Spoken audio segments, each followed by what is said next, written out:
Friday, December 13th.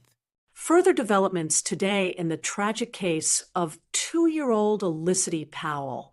Police Commissioner Kurt Walton has revealed that forensic evidence indicates the toddler was deceased before her body entered the waters off Cayman Brac last year. The revelations came during a Thursday morning press conference at police headquarters. 3 individuals have been taken into custody in connection with the case. While police have not officially released their identities, sources indicate the arrests include the child's mother, Fanny Dixon Powell, along with Devin Wright and Chantel Virginia McLean. The suspects, described by authorities as 2 women and 1 man, face potential charges of murder, child neglect, and being accessories after the fact. Commissioner Walton confirmed these individuals were the last known to have contact with the child before her death. In what investigators describe as a significant development, Dixon Powell had previously been outspoken in her criticism of the police investigation, publicly asserting her daughter had been murdered. What initially began as a missing person case, prompting widespread community search efforts, has now transformed into a full murder investigation. The case file is being forwarded to the Director of Public Prosecutions for review. Breaking news from West Bay, where police have made 2 arrests following an armed robbery at a convenience store early Thursday morning. The incident occurred shortly before 5:20 a.m. at the intersection of West Church Street and Town Hall Road, where a masked assailant entered the store armed with what witnesses described as a silver handgun. According to police reports, the suspect threatened a store employee and demanded cash before fleeing with the cash register tray. Fortunately, no injuries were reported and no shots were fired during the incident. Witnesses provided a detailed description of the suspect.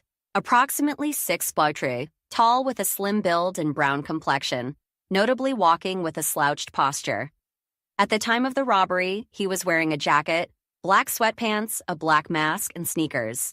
Following their investigation, officers arrested a 34-year-old West Bay resident at an address in Boddentown on suspicion of robbery.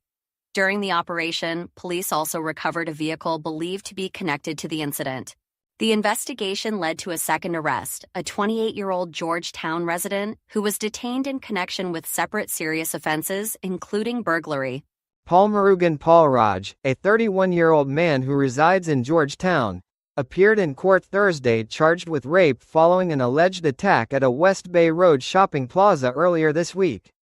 The incident occurred shortly after midnight on Tuesday when a woman was reportedly assaulted in Paulraj's vehicle parked near Snooze Lane.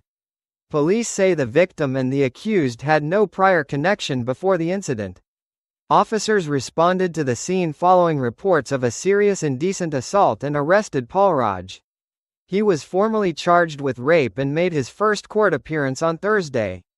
The accused has been remanded in custody and is scheduled to appear in court again on Friday, December 13th. 47-year-old Georgetown resident Harry Swaby has died following injuries sustained in a serious 2-vehicle collision last month. Swaby passed away yesterday at the hospital, where he had been receiving treatment since the November 24th crash at the intersection of Goring Avenue and Walkers Road. Swaby worked as an environmental specialist for the Cayman Islands government. The Royal Cayman Islands Police Service, RCIPS, has launched a fatal collision investigation and is appealing to the public for witnesses. Anyone who may have witnessed the incident is urged to contact the Georgetown Police Station. The RCIPS expresses sincere condolences to the family of the deceased, police officials said in a statement. A local private school is receiving emergency government assistance amid significant financial challenges. Premier Juliana O'Connor-Connolly announced in Parliament today that Truth for Youth School will receive an emergency grant of $100,000 to address serious financial difficulties and declining enrollment. The situation has become critical, with the Premier revealing a stark 19% decrease in student numbers since the start of this academic year. Some classrooms are now severely under capacity, with grades 3 through 5 averaging just 6 students per class. Truth for Youth has been undergoing some serious financial challenges for some time now. Without this intervention, the school faced the possibility of implementing salary cuts and reducing staff. This emergency funding follows a previous grant made in 2023 to support educational institutions across the islands.